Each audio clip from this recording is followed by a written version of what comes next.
Did you know that multi-material 3D printing can create objects that change color with temperature?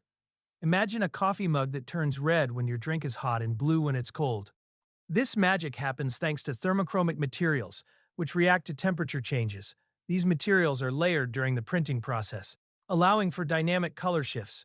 It's like having a mood ring, but for your morning coffee. This innovation not only adds a fun twist to everyday items, but also has practical applications in safety and design. Want more cool facts? Like, comment, and subscribe.